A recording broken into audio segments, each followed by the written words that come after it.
Hello students, electric traction and कंट्रोलना last लेक्चરમાં આપણે ટ્રાન્ઝિશનની વાત કરી હતી. બરાબર, ટ્રાન્ઝિશન એટલે શું? તો કે બે મોટર આપણી જે સિરીઝ કનેક્શન હોય એમાંથી આપણે પેરેલલ કનેક્શનમાં ચેન્જ કરીએ છીએ, તો એ આખી પ્રોસેસને આપણે શું કહેતા હતા? ટ્રાન્ઝિશન અથવા તો સંક્રમણ. પછી એની મેથડ જોઈ હતી. ટોટલ 3 મેથડ હતી. એક તો ઓપન સર્કિટ, બીજી શન્ટ, અને લાસ્ટ મેથડ આપણે જોવાની બાકી હતી કે જે હતું બ્રિજ ટ્રાન્ઝિશન. બરાબર છે. હવે બ્રિજ ટ્રાન્ઝિશન છે, આજે આપણે બ્રિજ ટ્રાન્ઝિશનની વાત કરશું. બ્રિજ ટ્રાન્ઝિશનની વાત કરીએ તો એની અંદર ઓપન સર્કિટની અંદર જેમ આપણે એક મોટરને સપ્લાયમાંથી કટ ઓફ કરતા હતા એવી કટ ઓફ કરવાની કોઈ જરૂર હોતી નથી. બરાબર છે. શું થાય છે? તો કે સ્ટાર્ટિંગમાં બે મોટર છે, બરાબર, એકબીજા સાથે સિરીઝમાં કનેક્ટેડ હશે, પણ બે અલગ અલગ યુનિટ હશે ને દરેક સાથે એક સ્ટાર્ટિંગ રેઝિસ્ટન્સ એકબીજા સાથે કનેક્ટેડ હશે. બરાબર છે, જે તમે ડાયાગ્રામમાં જોઈ શકો છો. બરાબર, આ આખા બે યુનિટ છે. આ તમારો મોટર 1નો આર્મેચર, ફિલ્ડ, પછી એની સાથે એક આખું રેઝિસ્ટન્સનો યુનિટ કનેક્ટેડ છે. એવી જ રીતે અહીંયાથી આ લિંક થ્રુ થઈ આ આખું મોટર 2નો યુનિટ છે. બરાબર, ખ્યાલ આવ્યો? આ મોટર 1નો યુનિટ આટલો અને અહીંયાથી આટલો એ છે એ તમારો મોટર 2નો યુનિટ, એટલે બેનો અલગ અલગ સેપરેટ યુનિટ આપેલો છે. બરાબર, હવે આપણે શું કરવાનું છે? તો કે ટ્રાન્ઝિશન કરવાનું છે. શેમાંથી? તો કે અત્યારે તો આખી સર્કિટ કેવી છે? સિરીઝ છે. તમે જોઈ શકો છો અહીંયાથી આવ્યું આવી રીતે. અહીંયા આ આખો સર્કિટનો પાથ છે કે જે બંને મોટર એકબીજા સાથે શેમાં કનેક્ટેડ છે? સિરીઝમાં કનેક્ટેડ છે. હવે આપણે એને કન્વર્ટ કરવી છે પેરેલલમાં. તો હવે કરવાનું શું છે? તો કે તમારી જે આ લિંક છે, બરાબર, અથવા તો તમે ગમે તે કહી શકો છો. બરાબર, લિંક છે એની પોઝિશન અત્યારે કેવી છે? તો કે આ પોઈન્ટ એ અને આ પોઈન્ટ એ ડેશ અત્યારે આ પોઝિશનમાં છે. આ લિંકને એન્ટી ક્લોકવાઇઝ ડિરેક્શનમાં, એટલે કે આ દિશામાં 90 ડિગ્રી જેટલું ફેરવવાનું છે. બરાબર, શું કરવાનું છે? આ લિંક કે જે અત્યારે એ ડેશ પોઝિશનમાં છે, બરાબર, એ ડેશ પોઝિશનમાં છે, એને 90 ડિગ્રી એન્ટી ક્લોકવાઇઝ ડિરેક્શન, એટલે કે એન્ટી ક્લોકવાઇઝ દિશામાં ફેરવવાનું છે. તો આ લિંકની પોઝિશન ક્યાં આવે? હવે જો અહીંયાથી આપણે 90 ડિગ્રી ફેરવીએ એટલે આટલું આવશે. તો આ લિંકની હવે નવી પોઝિશન શું થઈ ગઈ? તો કે બી ડેશ. ખ્યાલ આવી ગયો? હવે આ કરતી વખતે આપણે શું કરશું? તો કે એક રેઝિસ્ટન્સ છે, અહીંયા તમે જોઈ શકો છો, બરાબર, એને આપણે પરમનન્ટલી સર્કિટમાં નાખશું. બરાબર, અને સપ્લાયમાંથી પોઝિટિવ અને નેગેટિવ આવી રીતે એને સપ્લાય આપી દઈશું. લાસ્ટમાં શું કરવાનું છે? લાસ્ટ સ્ટેપમાં આ લિંકને કાઢી નાખવાની છે.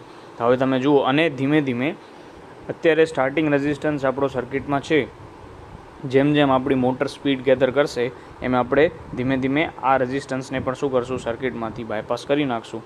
બરાબર, એટલે શું થશે? તો કે એના કારણે આપણી મોટરને પૂરતો, એટલે કે સફિશિયન્ટ ફૂલ રેટેડ વોલ્ટેજ મળશે અને એની સ્પીડ શું થઈ જશે? રેટેડ. બરાબર, તો આ રીતે બ્રિજ ટ્રાન્ઝિશન હતું. ફક્ત એક જ સ્ટેપમાં પૂરું થઈ જાય છે. બીજું કે આની અંદર સપ્લાય કટ કરવાનો આવતો નથી, એટલે કે તમારું ટોર્ક છે એ એકદમ કોન્સ્ટન્ટ રહેશે, ફ્લક્ચ્યુએટિંગ હશે નહીં, અને તમારી મોટરને શું છે? જર્ક આવશે નહીં. બરાબર, એકદમ સ્મૂથ ઓપરેશન હશે. બરાબર, તો બ્રિજ ટ્રાન્ઝિશનમાં આટલું જ હતું. હવે આગળ આપણું ટ્રાન્ઝિશન પૂરું થઈ ગયું. હવે એક બીજો ટૉપિક છે કે જે મેટાડાઇન કંટ્રોલ કરીને એક ટૉપિક છે. બરાબર, મેટાડાઇન કંટ્રોલ છે એ આપણી બુકમાં 2 મોટર માટે આપેલું છે. હવે આપણે સિરીઝ પેરેલલ કંટ્રોલ જોયું. એમાં એક વસ્તુ જોઈ હતી કે આપણે જ્યારે પણ આપણે સિરીઝમાંથી પેરેલલમાં ચેન્જ કરીએ છીએ ત્યારે એની અંદર એક રેઝિસ્ટન્સ આવે છે, સ્ટાર્ટિંગ રેઝિસ્ટન્સ કે રિઓસ્ટેટ. બરાબર, એની અંદર કરંટ પાસ થશે તો શું થશે? શક્તિનો વ્યય થશે. બરાબર, એટલે કે એનર્જી લોસ થશે. હવે આ એક આપણા માટે ગેરફાયદો કહી શકાય કે એનર્જી લોસ થાય એ આપણે પોસાય નહીં. તો આ એનર્જી લોસ ન થાય એના માટે જે સિસ્ટમ કે કંટ્રોલ ડેવલપ કર્યું એનું નામ શું છે? તો કે મેટાડાઇન કંટ્રોલ. બરાબર છે. હવે આમાં જો મેટાડાઇન, આમાં શક્તિનો ક્ષય મેટાડાઇન નિયંત્રણ પદ્ધતિમાં થતો નથી. હવે આ પ્રકારની આપણી જે કંટ્રોલ મેથડ છે એની અંદર શું થશે? સ્ટાર્ટિંગ, પછી એક્સેલરેશન અને સ્પીડ કંટ્રોલ બહુ ઇઝીલી થઈ શકે છે આ મેથડથી. બરાબર, પ્લસ આની અંદર બીજું શું છે? તો કે જો તમને મોટરની અંદર રિવર્સ ડિરેક્શન, એટલે કે ઉલટી દિશામાં ચલાવવી હોય તો પણ તમે ચલાવી શકો છો. બરાબર, હવે શું થાય? તો કે ટ્રેક્શન મોટર છે માટેના મેટાડાઇન નિયંત્રણ બદલતા વોલ્ટેજ પર અચળ પ્રવાહ આપે છે. એનો મતલબ શું થયો? કે સપોઝ કે તમારો સપ્લાય વોલ્ટેજ ફ્લક્ચ્યુએટિંગ હશે તો પણ મેટાડાઇન કંટ્રોલ છે એ સપ્લાય કેવો આપશે? આઉટપુટ કેવું હશે? એનું આઉટપુટ છે એ કેવું હશે? કોન્સ્ટન્ટ કરંટ હશે. બરાબર, તો એના કારણે શું થશે? તો કે આપણી ગતિનું, એટલે કે સ્પીડ કંટ્રોલ કેવું થશે? ખૂબ જ ઇઝી થશે. અને આપણે કોન્સ્ટન્ટ કરંટ મળતો રહેશે તો આપણને મોટરની અંદર જર્ક પણ આવશે નહીં, બરાબર. પછી મેટાડાઇન કંટ્રોલ મેથડ એટલે કે સિસ્ટમ છે, એની અંદર એક મેઇન ઇન્સ્ટ્રુમેન્ટ તમે કહી શકો, બરાબર, સાધન કે ઇન્સ્ટ્રુમેન્ટ. એનું મેઇન ઇન્સ્ટ્રુમેન્ટ છે, એનું નામ શું છે? મેટાડાઇન કન્વર્ટર, બરાબર. એની અંદર શું થાય તો કે એક સરખા વોલ્ટેજ અને બદલતા પ્રવાહના પરિચલન કરે છે. એનો મતલબ શું થયો કે એને તમે સપ્લાય વોલ્ટેજ કેવો આપો છો? કોન્સ્ટન્ટ, પણ એનો ઓપરેશન શેના ઉપર થાય છે? ફ્લક્ચ્યુએટિંગ કરંટ, બરાબર છે. ખ્યાલ આવ્યો? શેના ઉપર? તો કે મેટાડાઇન નિયંત્રણ પદ્ધતિ છે, એની અંદર એક મેઇન ઇન્સ્ટ્રુમેન્ટ છે કે સાધન છે, જેનું નામ શું છે? મેટાડાઇન કન્વર્ટર. કેવું ઇન્સ્ટ્રુમેન્ટ છે? તો કે એક સરખા વોલ્ટેજ અને બદલતા પ્રવાહ ઉપર કામ કરે છે, બરાબર. તો આ રીતે, બરાબર, તો આ રીતે એ શું કરે છે? તો કે આના કારણે શું થશે? તો કે ભારને એક સરખો એટલે કે લોડને એક સરખો પ્રવાહ મળશે અને બદલતા વોલ્ટેજનો પુરવઠો પૂરો પાડે છે. એટલે કે વેરિયેબલ વોલ્ટેજ અને કોન્સ્ટન્ટ કરંટ આ વસ્તુ લોડ સુધી પ્રોવાઈડ કરે છે. હવે એના કારણે શું થશે? તો કે જે ટ્રેક્ટિવ ફોર્સ ઉત્પન્ન થતું હતું એ પણ કેવું હશે? એક સરખું. એમાં કોઈ પણ જાતના ફ્લક્ચ્યુએશન્સ આવશે નહીં, બરાબર છે. હવે આ જે સિસ્ટમ છે એ બાકીની સિસ્ટમ જે કંટ્રોલ સિસ્ટમ્સ છે એની કમ્પેરિઝનમાં ખૂબ જ સરળ છે, બરાબર. એટલે મોટે પાયાનો ઉપયોગ થાય છે. હવે મેટાડાઇન કંટ્રોલ સિસ્ટમ છે એ બેઝિકલી ડીસી ટ્રાન્સફોર્મર જેવું કામ કરે છે. તમે કહી શકો કે ડીસી ટ્રાન્સફોર્મર છે. હવે એનું કન્સ્ટ્રક્શન છે એ તમારે ફિગરમાં અહીંયા દર્શાવેલું છે. આની અંદર તમારું આર્મેચર છે એ 2 પોલ માટે ડિઝાઇન કરેલું છે, બરાબર છે. જ્યારે યોક છે એની અંદર 4 પોલ આપેલા છે અને 4 બ્રશ એવી અરેન્જમેન્ટ છે. અહીંયા તમને 4 બ્રશ જોઈ શકો છો, A, B, C અને D. હવે અહીંયા A અને B ની વચ્ચે જે છે એ તમે શું આપો છો? એને સપ્લાય આપો છો. કયો? તો કે કોન્સ્ટન્ટ વોલ્ટેજનો સપ્લાય આપો છો. જ્યારે એટલે કે ઇનપુટ તમારો શું થયું? તો કે વોલ્ટેજ કેવો રહેશે? તમારો કોન્સ્ટન્ટ રહેશે અને કરંટ છે એ લોડ પ્રમાણે શું થશે? વેરિયેબલ હશે, બરાબર. બરાબર. ઇનપુટમાંથી જે તમે સપ્લાય આપો છો એમાં વોલ્ટેજ કેવો છે? કોન્સ્ટન્ટ, અને એ ઓટોમેટિકલી કરંટ કેવો હશે? વેરિયેબલ. જ્યારે તમને CD બ્રશ છે, આ જે બ્રશ આપેલું છે C અને D, એ 2 બ્રશ વચ્ચે શું મળે છે? તો કે કોન્સ્ટન્ટ કરંટ અને વેરિયેબલ સપ્લાય. એટલે બેઝિકલી તમારું મેટાડાઇન કંટ્રોલર શું કરે છે? તો કે તમે એમ કહી શકો કે મેટાડાઇન કંટ્રોલ બીજું કાંઈ નથી કરતું. તમે ધારો સપોઝ કે આપણું મેટાડાઇન કંટ્રોલ છે, અહીંયાથી તમે એને સપ્લાય આપો છો, તો અહીંયા તમારું વોલ્ટેજ કેવો છે? કોન્સ્ટન્ટ છે અને કરંટ કેવો છે? વેરી કરે છે, બરાબર, વધઘટ થઈ શકે છે. અને આઉટપુટમાં તમને શું મળે છે? તો કે વોલ્ટેજ હવે કેવો થશે? વધઘટ થઈ શકશે, પણ કરંટ કેવો રહેશે? કોન્સ્ટન્ટ, બરાબર. અને કરંટ કોન્સ્ટન્ટ રહેશે તો આપણને ટોર્કમાં વધારે ફ્લક્ચ્યુએશન્સ આવશે નહીં, અને ફ્લક્ચ્યુએશન્સ આવશે નહીં તો આપણું મોટરનું ઓપરેશન કેવું હશે? એકદમ સ્મૂથ, બરાબર. તો હવે આપણે આગળ જોઈએ. તો કે મેટાડાઇન કન્વર્ટરમાં 2 ધ્રુવ માટેનું ડીસી આર્મેચરમાં કેટલા? 2 પોલ છે, અને જ્યારે યોક છે એની અંદર 4 પોલ હોય છે અને 4 બ્રશ હોય છે, જે આકૃતિમાં જોયેલા છે. હવે શું થાય છે? તો કે બ્રશ A અને B વચ્ચે અચળ વોલ્ટેજ આપવામાં આવે છે. મેં તમને કીધું એ પ્રમાણે કે બ્રશ A અને B, એટલે આ બ્રશ A છે એટલે કે અહીંયા, અને બ્રશ B, એની વચ્ચે કોન્સ્ટન્ટ વોલ્ટેજનો સપ્લાય આપવામાં આવે છે. એના કારણે શું થશે? આ સર્કિટમાં I1 એમ્પિયરનો કરંટ ફ્લો થશે, બરાબર. હવે કરંટ ફ્લો થશે એટલે ઓટોમેટિકલી ફ્લક્સ તો પ્રોડ્યુસ થશે જ, બરાબર છે. એ ફ્લક્સ ઉત્પન્ન થશે એને તમે શું કહેશો? ∅1. શું કામ? તો કે I1 કરંટ પ્રોડ્યુસ કરે છે એટલે, બરાબર.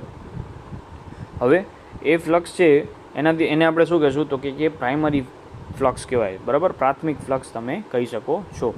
હવે શું થાય? તો કે આ ફ્લક્સ છે એ તમારે C અને D એટલે કે આ કોઇલ સાથે લિંક કરીને પણ એક EMF પ્રોડ્યુસ કરશે કે જેનું નામ શું છે? E2, બરાબર. યાદ શું રાખવાનું છે? તો કે આપણે A અને B વચ્ચે શું આપ્યું હતું? કોન્સ્ટન્ટ સપ્લાય આપ્યો, જેના કારણે કેટલો પ્રવાહ પસાર થયો? I1 જેટલો પ્રવાહ પસાર થયો, બરાબર. I1 ના કારણે શું ઉત્પન્ન થયું? તો કે ∅1 ફ્લક્સ થયું. હવે એ ∅1 ફ્લક્સ કોની હારે લિંક થયું? તો કે C અને D સાથે, બરાબર. અને C અને D, એના કારણે C અને D ઉપર શું ઉત્પન્ન કરશે? EMF. કયું? તો કે E2, બરાબર.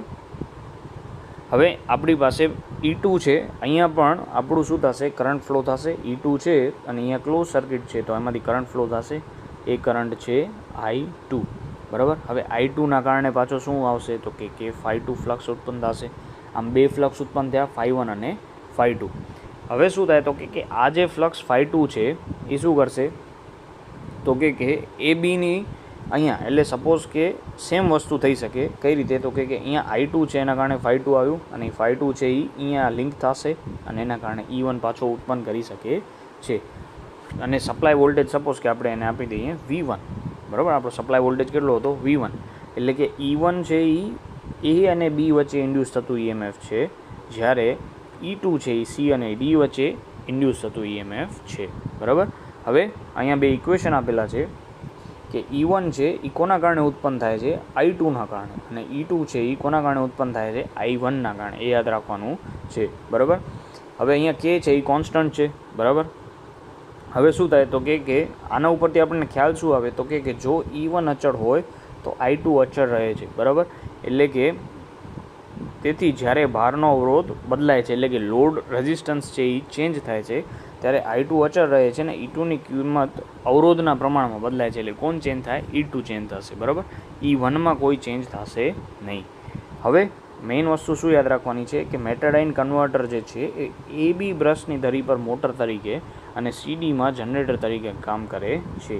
એટલે કે ધ્યાન એટલું રાખવાનું છે કે અહીંયા A અને B વચ્ચે કેની તરીકે મોટર તરીકે કામ કરે છે, બરાબર.